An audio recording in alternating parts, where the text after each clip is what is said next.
So hello ভাই, welcome back to my channel. This is review বা যেসে চলে এলাম একটা নতুন সিরিজের রিভিউ করতে। এখন যে ওয়েব সিরিজটা রিভিউ করব তার সিজন 3 চলে এসেছে। অ্যাডভোকেট অচিন্ত আইচ দা সিজন 3 চলে এসেছে। ট্রেলারটা ভালো লেগেছিল আমার, যেহেতু আমি এখন ট্রেলার রিয়েকশন দিচ্ছি না তাই ট্রেলারের ব্যাপারে কোনো কথা বলিনি। কিন্তু এইবারে সিরিজটা কেমন হলো দেখো, প্রথম দুটো সিজন কিন্তু ভালো হয়েছে, কিন্তু থার্ড সিজন কিন্তু আরো অনেক বেশি ভালো হয়েছে। আমি যদি তিনটে সিরিজের মধ্যে সবচেয়ে বেশি কোনো সিরিজকে এগিয়ে রাখবো তো এই সিরিজটাকে। এই সিরিজে আমরা ঋতিক চক্রবর্তীকে নতুনভাবে পেয়েছি ইন দ্য সেন্স এবারে কিন্তু তাকে অনেক বেশি কনফিডেন্ট লেগেছে। যে খাপছাড়া ব্যাপারগুলো প্রথম সিজন বা সেকেন্ড সিজনে ছিল সেগুলোকে আরো বেশি কিন্তু এখানে টাইট করা হয়েছে, তো স্ক্রিন প্লে কিন্তু ভালো হয়েছে। কিন্তু আমার একটা কমপ্লেন আছে, আর সেটা কাস্টে। আমার বারবার করে মনে হচ্ছিল মুভিটা যখন সিরিজটা যখন শেষ হয়, প্রচন্ড মনে হচ্ছিল যে একটা অপরচুনিটি মিস করা হয়েছে। ঈশা সাহাকে এখানে কাস্ট করা হয়েছে, কিন্তু আমি বারবার করে যেটা মনে হয়েছে আমার, ঈশা সাহার জায়গায় সোহিনী সরকারকে খুব দরকার ছিল এই সিরিজটায়। এই সিরিজটা যদি সোহিনী সরকার থাকতো তাহলে একটা নেক্সট লেভেলে গিয়ে একটা পারফরমেন্স ডেলিভার করতে পারতো।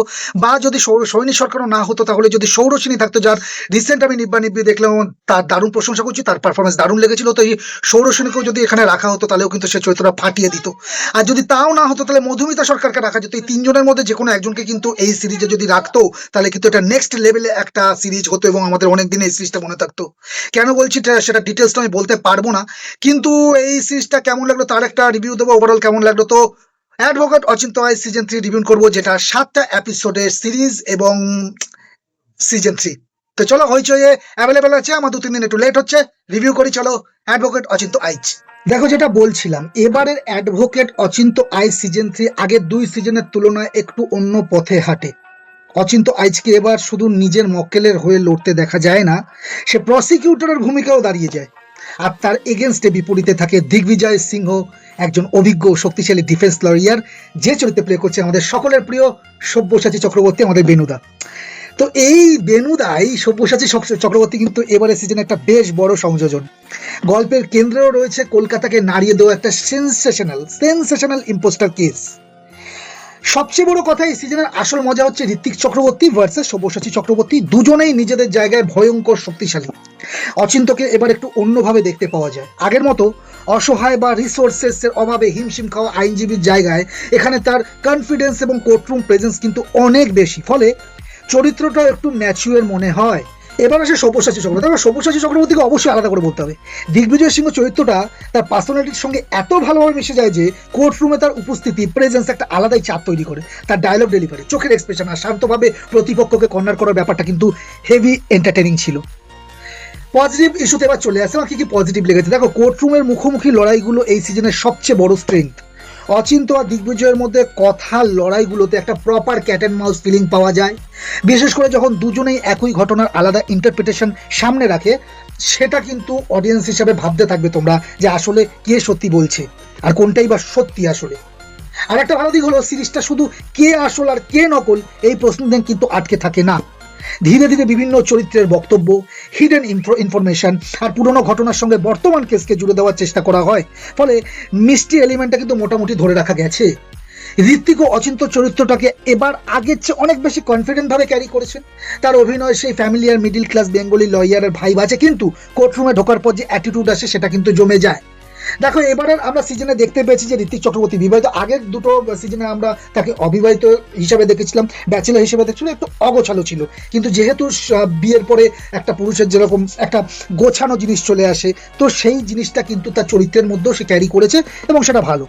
আর একটা জিনিস আমি বলবো পজিটিভ ইস্যুতে, সেটা হলো স্পয়লার ফ্রি ভাবেই বলছি তোমাদের, লাস্টের টুইস্টটা কিন্তু আমি একদমই আশা করিনি। লাস্টের টুইস্ট কিন্তু আমার জন্য হেভিলি ওয়ার্ক করেছে, কিন্তু পারফরমেন্স জঘন্য হয়েছে একজনের। এবার কার হয়েছে সেটা আমি এখন ডিটেলসে বলতে পারবো না, তাহলে বিশাল বড় একটা স্পয়লার হয়ে যাওয়ার সম্ভাবনা আছে। তাই এইটুকু বলেই আমি সরাসরি চলে যাবো এবার আমার এই সিরিজে এবারে কি খামতি থেকে গেল বা নেগেটিভ ইস্যু যেটা লেগেছে। দেখো, প্রথমেই বলবো, সত্যি বলতে সব জায়গায় স্ক্রিন পে একই রকম কিন্তু টাইট নয় এবারে সিজনে। 7টা এপিসোড, এই 7টা এপিসোডকে কেন্দ্র করে গল্পটা এগোনোর কারণে কিছু জায়গায় মনে হয় আর একটু সময় নিয়ে ক্যারেক্টার বা কেসটা ডেভেলপ করলে ভালো হতো। একটা এপিসোড আমি মিস করছিলাম, একটা হলে না ভালো হতো। কিছু রিভিলেশন খুব ন্যাচারাল ভাবে আসার বদলে একটু বলে মনে হয় যেন এবার এটা অডিয়েন্সকে জানাতে হবে, সেরকম টাইপ মনে হয়। আর মিষ্টির কিছু অংশ খুব অসাধারণ বা একেবারে মাথায় ঘুরিয়ে দেওয়ার মতো নয়, লাস্টের টুইস্টটা বাদ দিয়ে। তুমি যদি কোর্টরুম থ্রিলার প্রচুর দেখে থাকো তাহলে কিছু ডেভেলপমেন্ট আগে ভাগেই কিন্তু আন্দাজ করে ফেলতে পারবে। এখানে ঋতিক চক্রবর্তী ক্যারেক্টার যে মানে ঋতিক চক্রবর্তীর সাহায্যে কোর্টরুমে যে কেসটা চলে ইম্পোস্টারে, তার সাথে প্যারালালি কিন্তু আরও একটা কেস চলে যেটা তার যে স্ত্রী ঋতিক চক্রবর্তীর যে স্ত্রী এখানে হয়েছে, যে পুলিশ ইন্সপেক্টর চরিত্রে অভিনয় করছেন, তো সেই চরিত্রটার কাছেও কিন্তু একটা কেস আছে, একটা খুনের কেস আছে। তো সেই কেসটা এবং এই কেসটা কিন্তু প্যারালালি চলতে থাকে এবং আমরা আগে ভাগে কিন্তু বুঝতে পারবে যে একটু সামান্য সাসপেন্স থ্রিলার মুভি, মিষ্টি মুভি দেখো, যে এই কেসটার সাথে ওই কেসটা জুড়বে কোনোভাবে, তো সেটা কিন্তু আগে ভাগে তোমরা বুঝতে পারবে। আর কিছু সাপোর্টিং ক্যারেক্টার এমনভাবে আসে যে মনে হবে তাদের আরও ভালোভাবে কিন্তু ইউটিলাইজ করা যেত, যেটা করা হয়নি। মূল দুই লয়ারের ডুয়েল এতটাই প্রমিনেন্ট যে অন্য কয়েকজন চরিত্র মাঝে মাঝে শুধু গল্প এগিয়ে দেওয়ার টুল হয়ে যায়। সবচেয়ে মজার ব্যাপার, এই সিজনে একটা বড় পরিবর্তন হচ্ছে অচিন্ত এবার ডিফেন্স লয়ার নয়, প্রসিকিউটর। এই পরিবর্তনটাই সিরিজটাকে আগের সিজনগুলোর থেকে আলাদা ফ্লেভার দেয়। আর লাস্টের দিকে কিন্তু প্রসিকিউটর থেকে আবার ডিফেন্স হয়েছে, এই জিনিসটা আমি আগের থেকে আর বেশি কিছু বলবো না, ওই জায়গাটা কিন্তু আমার ভালো লেগেছে, আমি এনজয় করেছি জায়গাটা। ফাইনাল ভার্ডিক্ট যদি দিই, ওভারঅল ভার্ডিক্ট আমার এইটাই থাকবে অ্যাডভোকেট অচিন্ত আইচ সিজন 3 নিয়ে, যে খারাপ নয়। দেখো খারাপ নয়, আগের দুটো সিজনের থেকে আরও ভালো হয়েছে, বেশ এন্টারটেনিং কোর্টরুম মিষ্টি ড্রামা হয়েছে। তবে এটাকে অসাধারণ কোর্টরুম থ্রিলার বলে মাথায় নিয়ে বসলে একটু ডিসঅ্যাপয়েন্টমেন্ট হতে পারো।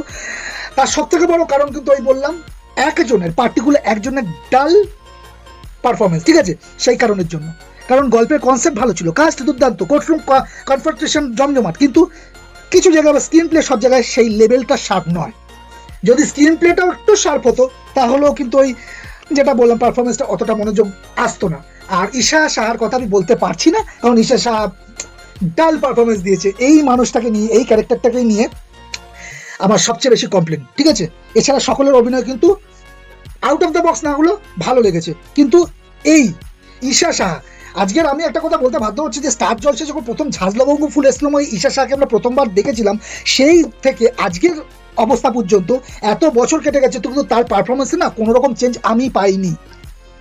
সেই ভাষা কথা, মানে তার ক্যারেক্টার আর্কস যে বেরিয়ে আসবে সেটাও হচ্ছে না, একটা টুইস্ট আছে, একটা টার্ন আছে, সব কিছু মিলিয়ে মানে তার পারফরমেন্স ভালো হয়নি। এখানে আমি আবারও ইন্ট্রোর সময় বলেছিলাম যে সোহিনী সরকারকে আমি প্রচণ্ডভাবে মিস করেছি, বা আমি ওই সৌরসিনীকে মিস করেছি। তারা থাকলে না এই সিরিজটার ওই জায়গাগুলো নেক্সট লেভেলে চলে যেত। যাই হোক, দুজনের স্ক্রিন প্রেজেন্স যেটা বললাম, অচিন্ত আইচ আর আমাদের বেনুদা, এদের দুজনের জন্য তুমি সিরিজটা দেখে নিতে পারবে, এক বসা দেখে ফেলার মতো ভালোই সিরিজ, মাস্টারপিস নয়, তবে ভালো লেগেছে আমার। আমি যদি টোটাল যদি ভাগে ভাগে আজকের যদি আমি রেটিং দিই, তাহলে স্টোরি হিসাবে আমি 7 আউট অফ 10 দেবো, কোর্টরুম ড্রামাকে 8 আউট অফ 10 দেবো, acting 8.5 out of 10 without Isha Shah, ঠিক আছে। সাসপেন্সের দিক থেকে 6.5 আউট অফ 10, আর screenplay 6.5 out of 10, overall 7.5 out of 10 আমি দিচ্ছি অ্যাডভোকেট অচিন্ত আইচ সিজন 3 কে। এক কথা সব্যসাচীর দাপুট, ঋত্বিকের অচিন্ত আর কোর্টরুমের লড়াই, এই তিনটে জিনিসের জন্য সিজন 3 দেখে নেওয়া যায়। তবে গল্পটা আরও টাইট হতে পারতো, জিনিসটা অনেক বেশি জমে যেত। তো এই ছিল আমার এবারে অ্যাডভোকেট অচিন্ত আইচ সিজন 3 নিয়ে আমার অল ওভার রিভিউ। এই ভিডিওটি ভালো লাগে লাইক শেয়ার করতে চাইলে প্লিজ সাবস্ক্রাইব করে দেখা হচ্ছে নতুন ভিডিও, ততক্ষণ ভালো থাকো, টাটা।